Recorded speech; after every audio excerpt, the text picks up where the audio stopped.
Chairman, Government Council, Dr. Ogbonnaya Ono Polytechnic, Aba,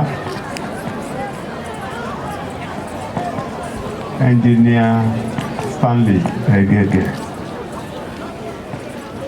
Permit me to use you to reach out to everybody that has one thing or the other to do with this Polytechnic, including the rector and his wife, deputy rectors, students, graduates. All of you are recognized through the chairman of the Government Council. Let me use one of the recipients of the Fellowship Award, who is also my brother and my representative at the Green Chambers of the National Assembly, Honorable Jinja Obinna Omusibe, to reach out to every other person that has one connection or the other with government. You are all welcome. And that would include the commissioner, the SSG, the special advisors, senior special assistants, members of the 7th Assembly, 8th Assembly. All of you are welcome. The business community, I'll use Chief James Ume Ikaba to reach out to all of you, and I can see a lot of you here. Ba is a business community, so Ikaba represents all of you. To undertake here, one of them is the unveiling of the academic brief, which is to my right. And the other one is to speak and give you words from the Abia State government on the 19th, 20th, and 21st Convocation ceremony. So let me start with the message. It is titled Education, Value Creation, and Enduring Success. Today's world is ruled by knowledge, and long-term progress can only happen by sustained investments in learning through research and development of products and services, paradigms that answer to the ever-changing appetite of the modern man, and that includes woman. The reality of the times makes it mandatory that whoever wishes to get ahead in the development race must never take their eyes off the ball when it comes to supporting education and similar ventures that expand the frontiers of knowledge for individuals, businesses, and the larger society. The search for knowledge and the diligent application of new ideas in industry, governance, and regular routines of daily existence separate the developed economies from those languishing at the bottom of the pyramid. The world is moving at an unprecedented speed in the race for domination, so that those who fail to pay attention to the development of the infinite resources contained in the minds of its people will sooner than later experience the misery of being left behind, no matter the size of the resources buried beneath their ground, including oil and gas. We are at a critical point in history where we must make a choice between staying stuck in the ways and methods of the old world or rising up to the demands and dynamics of the 21st century environment. For us in Abia, the choice has long been made in the pattern of investments and other expressions of commitment in the expansion of the formal and non-formal learning environment for our children. in the 2024 fiscal year, we allocated 20% of the entire budgetary outlay to the education sector. A clear departure from the old practice which restricted allocation to the sector in the neighborhood of just 5%. And I'd like to reassure you, thank you. And I'd like to reassure you that the proposed 2025 budget, which by the way will be tabled before the House of Assembly on Tuesday, 20% of the outlay will still go to education. Our generous outlay for the education sector have led to the retrofitting of many primary and secondary schools across the 17 local government areas. It has also enabled effective capacity development programs for more than 2,000 primary and secondary school teachers. Our commitment to education has brought about extensive financial support to all the state-owned institutions. Regular and prompt payments of salaries and allowances to the teaching and non-teaching staff, offsetting of the outstanding salary arrears owed staff working in our institutions and other measures.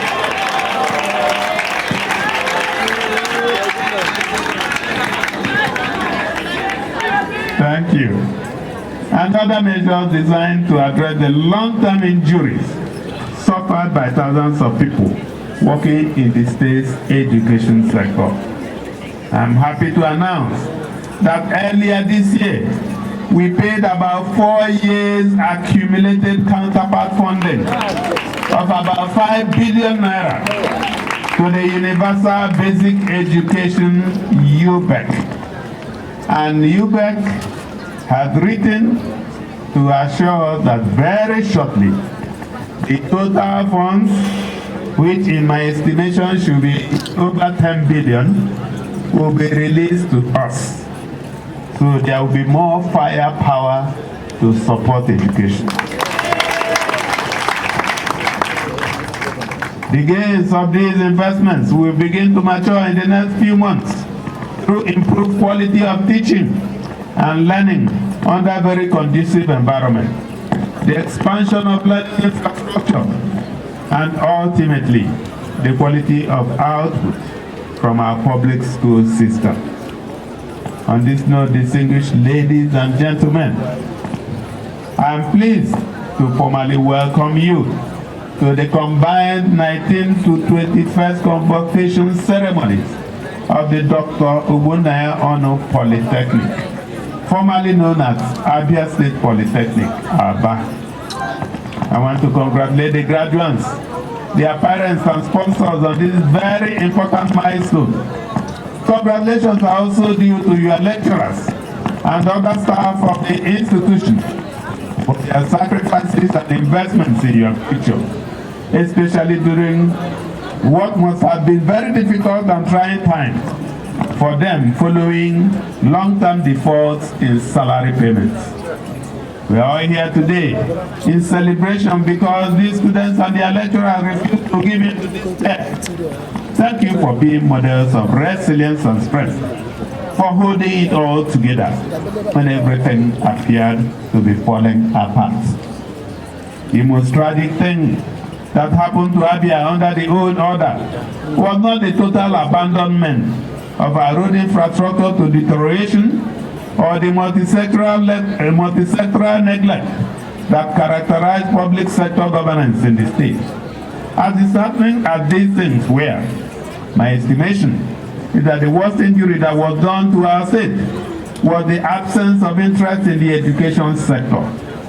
The corruption and escalation of impunity through plain disregard for well-established standards in recruitment and appointments, and of course, the thoughtless politicization of the academia. The torrent of abuses that was visited on the education sector rank as the most horrible misdeed because of the negative influence it had on the philosophical disposition of the next generation of leaders. As we learn through historical observations, the fastest way to destroy a society is to corrupt its education system. This tragic reality was in play in many places where examination malpractices, trading in favors for grades, and all manner of anomalies became the regular experience of students in our institutions of learning. One needs not be a soothsayer to estimate the harm these practices may have caused those who pass through such system of learning. At any rate, I'm glad that there is a good number who refused to yield, who did not lose their heads in the storm, but rather stuck to their guns, refusing to be swayed by a culture that is not only strange to the academic environment, but an anathema to their consciences. These individuals who stood firm, like the rock of Gibraltar, are among the heroes of this afternoon.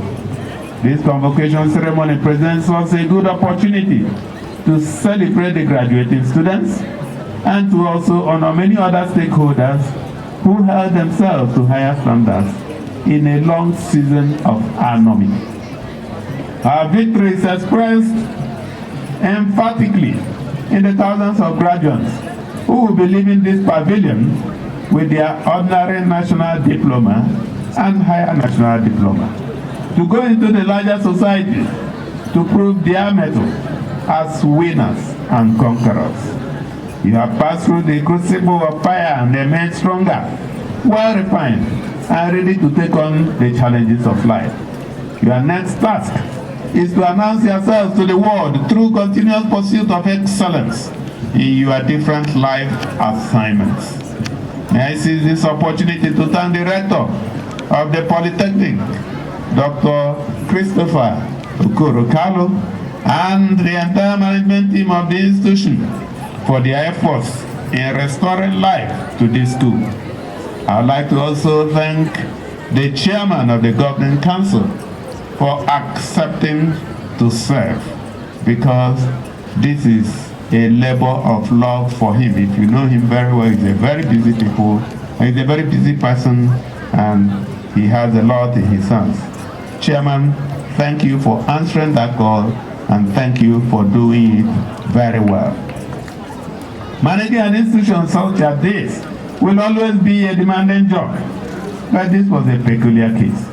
Following years of neglect, low morale on the part of the staff and uncertainty among students, it was clear to us from the get-go that restoring this institution to the path of excellence in teaching, learning, and general administration will require strong will and spirit.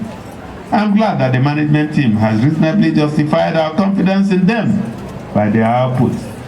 The rise in the number of students seeking admission into the school and support from intervention agencies of the federal government are clear proofs that the goals of yesteryear are gone for good. As you already know, the reward for a great job is more work, so do not rest on your oars, for it is not yet Uhuru. The founding vision for this institution is not just to run as a center that periodically pushes graduates into the labor market. We are committed to transforming the Ogbonnaya Polytechnic into a center of excellence in technical areas of learning, where students are trained and equipped to graduate as job creators, not job seekers, entrepreneurs, and masters of the opportunities in their environment. I know what this school is capable of, having interacted severally with many of its alumni, and have also seen firsthand some of the products developed by the students and the staff. Many in this auditorium may not be aware that the receptacles we use for refuse collection across the state were designed and developed here.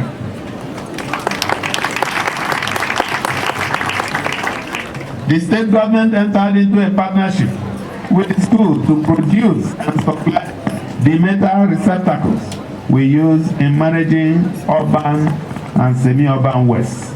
This arrangement, I'm very happy to report, has saved the state money, supported the local economy, and honed the practical skills of the students who participate in the construction activities. I'm therefore in agreement with the rector that the Polytechnic's curriculum has been upgraded to make learning more practical once the theoretical foundation has been established. Let me announce that the state government will continue to provide all necessary funding and other forms of assistance to the institution in order to sustain the speed. In order to sustain the speed of the transformation happening here. As the rector announced, I've since given approval for the reconstruction and renovation of the intra-campus road network in this Polytechnic.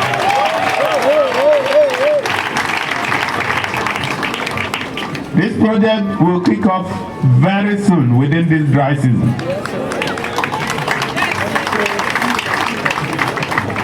On completion, it will add to the ambience of the environment as a major citadel of learning.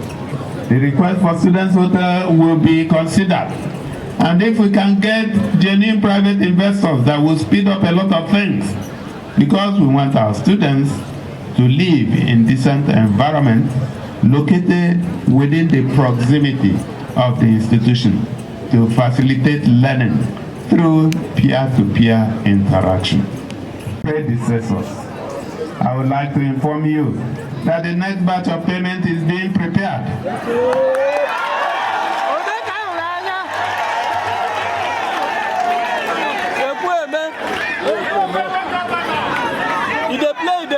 And left before we started these payments are not getting their arrears. I have instructed the Accountant General and the Secretary of the State Government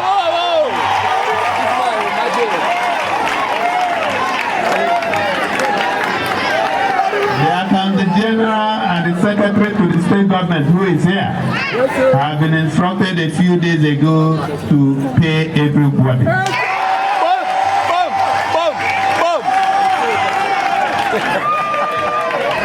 As we have demonstrated in the last 18 months, workers' welfare will always be a priority, as whatever is due you shall be paid regularly and promptly.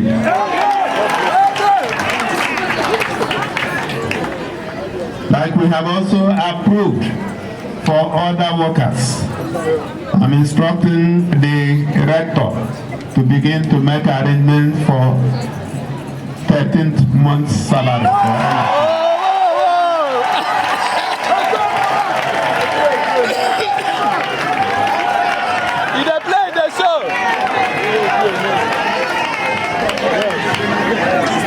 In line with the administration's goal of supporting exceptional individuals who have made their marks in particular assignments, the state government shall give business grants of 1 million naira each to 150 most outstanding HND graduates taking part in this convocation ceremony today.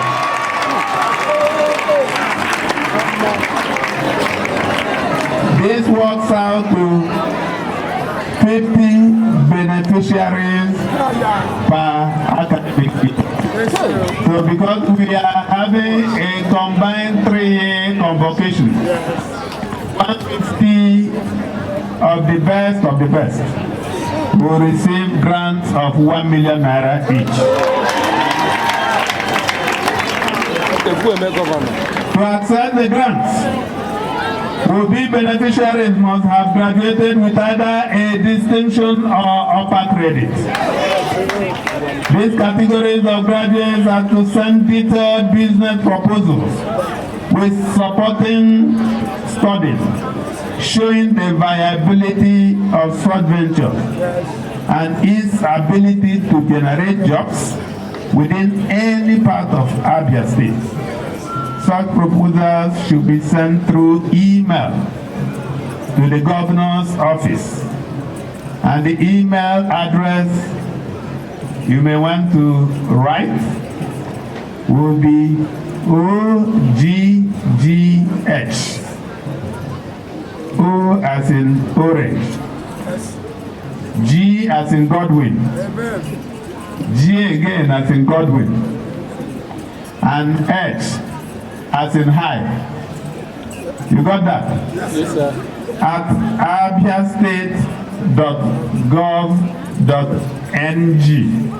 NG as in Nigeria. Did you get that? All right, director will share the email address with you. And it should be sent by or before the 31st day of December this year for strict evaluation by a team of business analysts and entrepreneurs. Applicants must provide their students' particulars in the introductory letter before attaching their proposals as PDF document. You know what PDF document means? Yes, sir. Thank you. We shall hold interviews with those who present the most compelling proposals by the second week of February, and before the end of March, 150 successful applicants will get their grants. Subsequent batches of funds will be released when they reach relevant milestones, including setting up the business properly, employing a certain number of persons, and other landmarks related to revenue, customer base, and expansion. So we want your business to succeed. We don't just want to give you money and you run away with it. You must use that money to become a big man. You understand what I mean? By this announcement, we are setting a new template that would define a reward pattern for exceptional students who graduate from the state-owned institutions of higher learning. The message is quite simple. Study to finish strong, and then create jobs by leveraging on the knowledge and skills gained over the course of your study. And I mean that includes Abia State University and all other tertiary institutions owned by the state government. Distinguished ladies and gentlemen, let me conclude by informing this august audience that the decision to immortalize Dr. Ogbonnaya Onu, the first civilian governor of our dear state, by naming this institution after him, is to inspire future generations of students to pursue excellence in all their undertakings. The man whom this institution has now been renamed after founded this Polytechnic. But most importantly, he was a walking portrait of excellence and dignity, who served mankind with his intellect and grace. It's on that note, distinguished ladies and gentlemen, that I will crave your indulgence to be upstanding for 1 minute while we honor the soul of Dr. Ogbonnaya Onu.